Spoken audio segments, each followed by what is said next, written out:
Değerli hanımlar, bu dəfə işimin texnologiyası ilə sizi tanış etmək qərarına gəldim.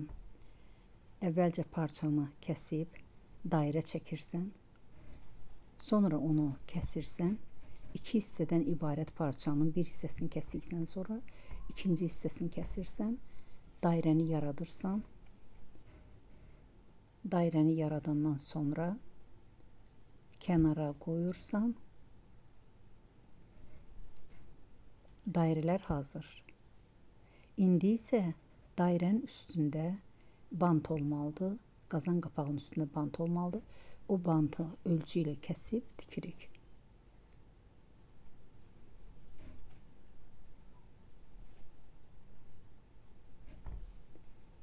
Tikib hazır edəndən sonra parçanın ikinci hissəsindən bir balaca zolaq götürüb buranı çeviririk. Qəşəng çevirdik. Çevirəndən sonra mütləq ütüləmək lazımdır.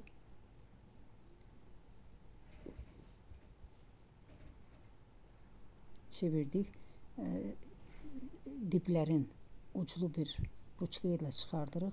Sonra ütüləyirik. Başqa digər parçadan ortasına gül kimi tikirik. Və budur, hazırdır. Və bənd edirik qazan tutanın üst parçasına.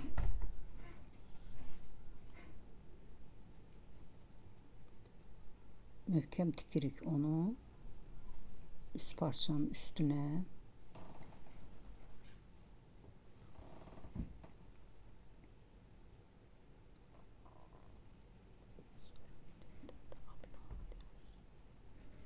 Möhkəm tikəndən sonra parçanın ikinci hissəsini üzbəüz qoyuruq. Bax, ucu tikilib. İkinci hissəni üzbəüz qoyuruq üst-üstə. Maşınlayıb 10 santı ara buraxırıq.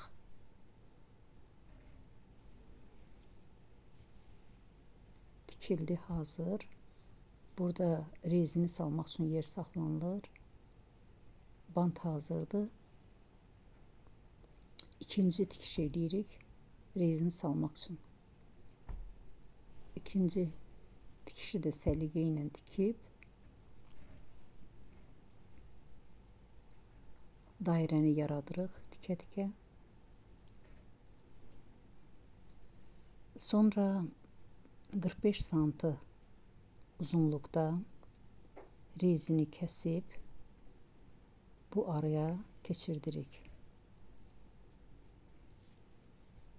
Tikildi, hazırdır demək olar.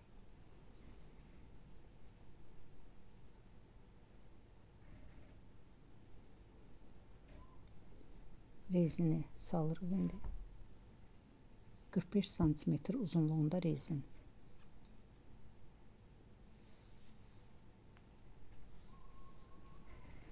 Rezini də keçirdirik dairə boyu.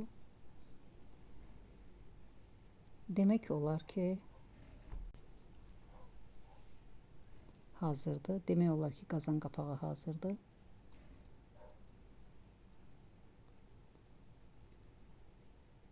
Ümidvaram bəyənəcəksiniz.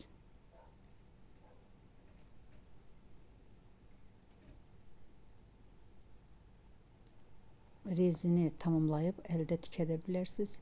Maşından da tikmək olar, düyün də vurmaq olar. Kim necə istəyir. Sonra həmin boşluğu 10 santimetrlik yerdir.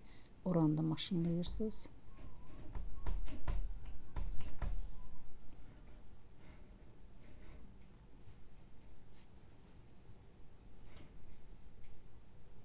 Həmin bu yer maşınlanmalıdır.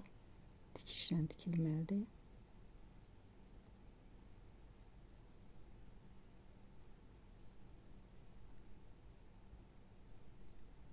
Demək olar ki, aş qazanının qapağı hazırdır. Buyurun, değerli hanımlar. Teşekkür ederim. Vaxtınızı ayırıb baxdığınız üçün.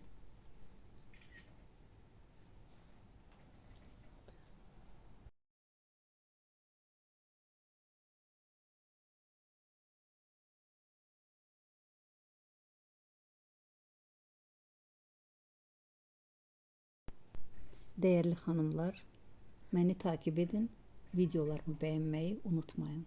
Təşəkkür edirəm.